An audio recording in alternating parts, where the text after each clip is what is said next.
Okay, mayong mudto na usab kanatong tanan Luzon, Visayas, Mindanao.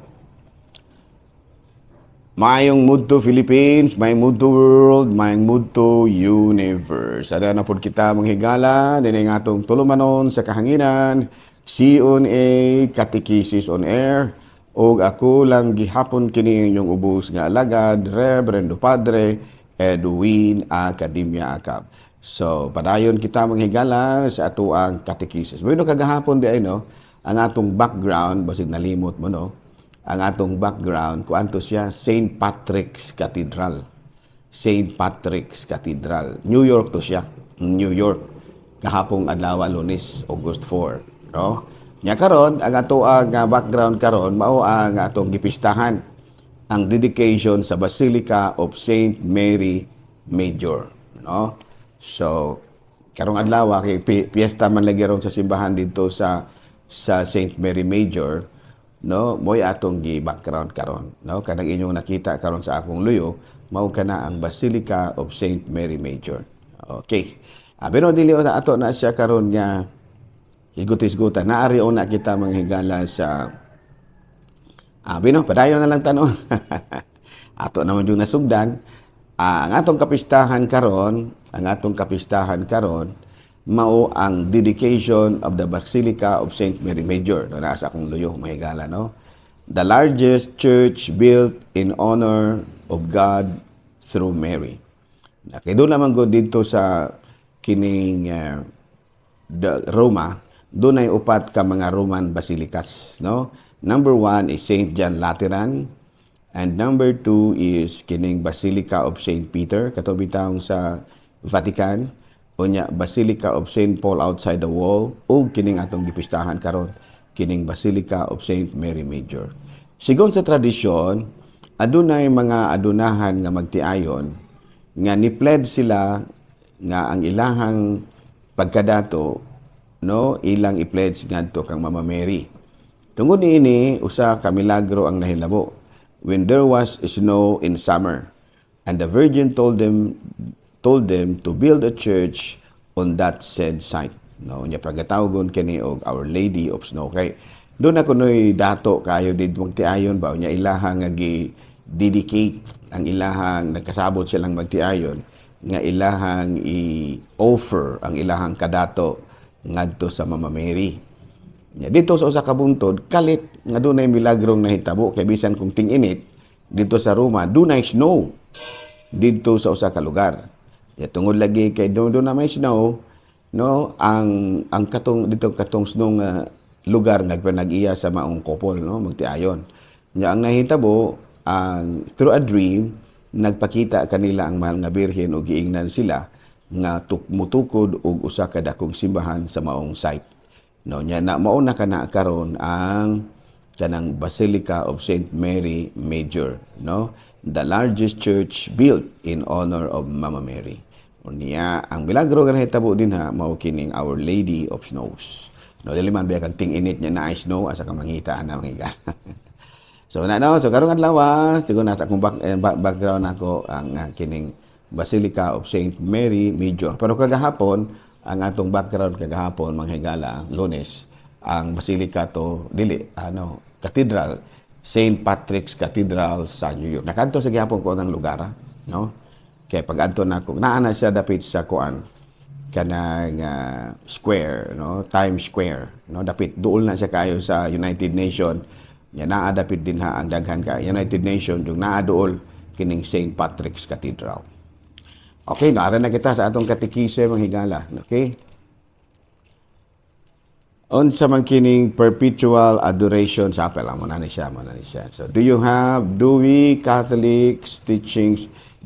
Catholic teachings with regards to giving monthly allowances to your children? Nay nangutana mahigala doon na ba tay Catholic teachings kabahin ni ana? Ang tubag ni ana wala ba ya? Doon na pagkitay katulula ra. When you give allowance to a child, it should be suitable to the age of the child. Although nga wala kita gyoy lagda nga gipatuman tungod lagi ni ining paghatag og allowance sa mga bata. Pero kinahanglan nga ang atong ihatag nga allowance sa mga bata sibo ra gyud sa ilahang pangingalanglanon sa ilahang edad. An allowance should be earned by the child to teach him a sense of responsibility. Pocket money should never be given as a regular handout. It should be earned by the child. Oh, sa ato pa, doon na gyud ka ang mga bata nato kinahanglan nga makatuon gyud nato nga kanang ang kwarta dili sa iyong pangitaon. It should always be earned and it should not be given freely regularly. Pwede mo siguro mahatag ta pero dili lang gyud permanente. Nya reminder, the parent has an obligation to monitor how the child wisely spend his or her allowance. That is a part of the education of the child. You cannot buy your child's friendship and love. Sa ito pa, kining mga ginikanan, gipahinumduman po kita, nga imo pong i-monitor kung giun sa paggamit sa imong anak ang imong gihatag nga allowance. Kasi bakuba basig na dili na maunang gihimo ang bata. No? So, kung atong basahon sa Lucas, Kapitulo 14, versikulo 28, kung usa kaninyo naglaraw pagtukod og tore, tuon-ano niya kini og iyang o nabanaon pila ang magasto aron pagsuta kung may igo ba siyang salapi nga ikahuman ini. Doon na gyud gitawag bitaw nato og planning, no? Nya sa Hebrew Kapitulo 13 versikulo 5, ayaw higugma ang salapi, igo na ang anaa kaninyo kay nag-ingon ang Ginoo, dili ko gayud kamo biyaan ni talikdan. Okay. Nya sa Pilipos Kapitulo 4 versikulo 4 hanggang sa 7, ayaw kamo kabalaka sa bisan unsay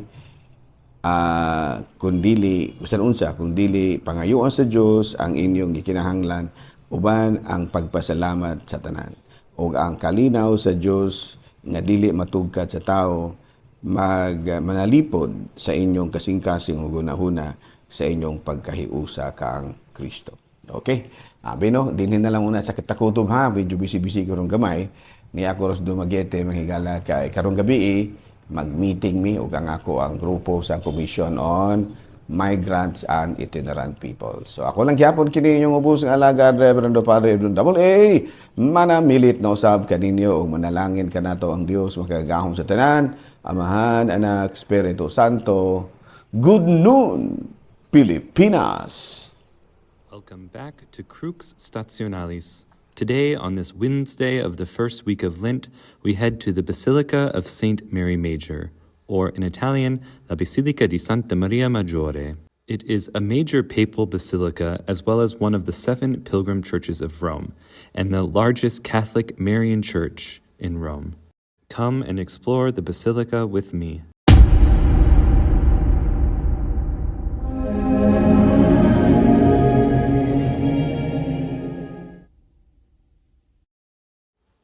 No Catholic church can be honored with the title of basilica unless by apostolic grant or from immemorial custom. St. Mary Major is one of the only 4 that hold the title of Major Basilica. The other 3 are the basilicas of St. John in the Lateran, St. Peter, and St. Paul outside the walls. We have seen each of those basilicas in other videos here at Crux Stationalis.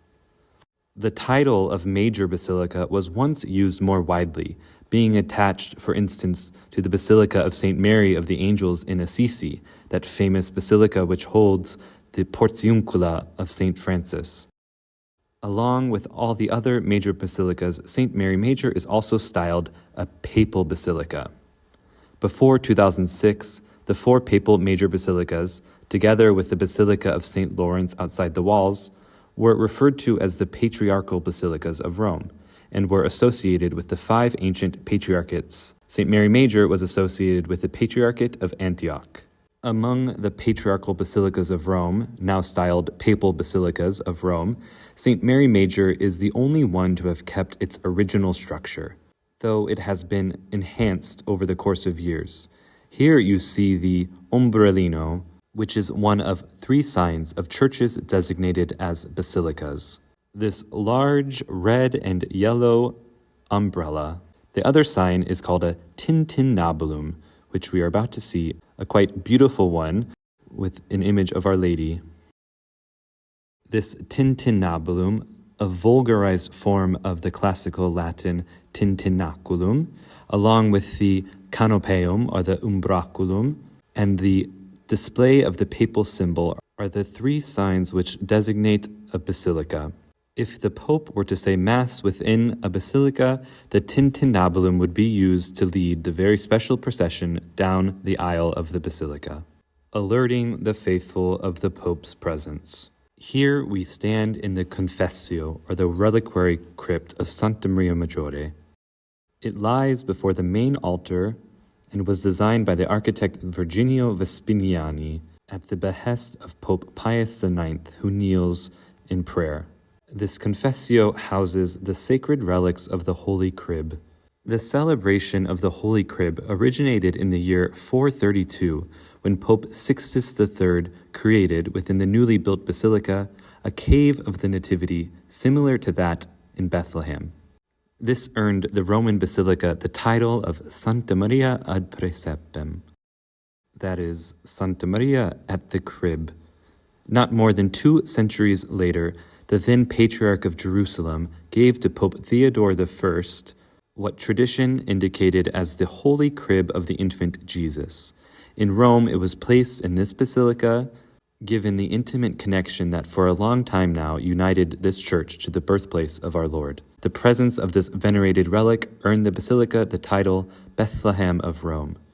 In 1288, Pope Nicholas IV commissioned Arnolfo di Cambio to create a sculpture of the scene of the Nativity for the cave, and it stood here until 3 centuries later, when Pope Sixtus V wished to erect the Chapel of the Blessed Sacrament, better known as the Cappella Sistina. He ordered the architect Domenico Fontana to dismantle the cave, but to preserve this nativity scene carved by Arnolfo di Cambio. This chapel was intended as a burial monument for Sixtus V, the successor to Pius V, who was transferred to this chapel as well after his death by the same Pope, Sixtus V. Their tombs now sit across from each other in this chapel, which is in the shape of a Greek cross.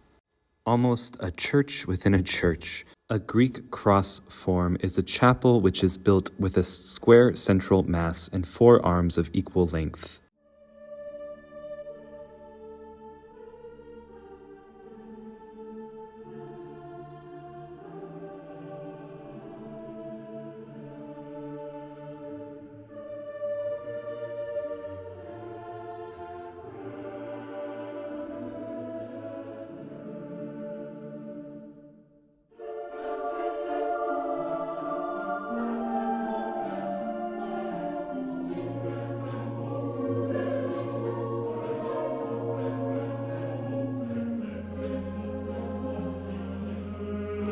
Across from the Sistine Chapel, we find the Pauline Chapel, which houses the Salus Populi Romani.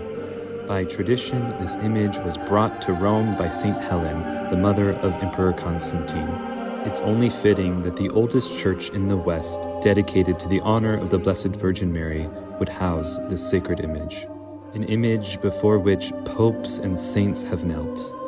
This statue, the Regina Pacis, or the Queen of Peace, was commissioned by Pope Benedict XV in 1918 to ask the Virgin to end the First World War, which he himself called a useless massacre.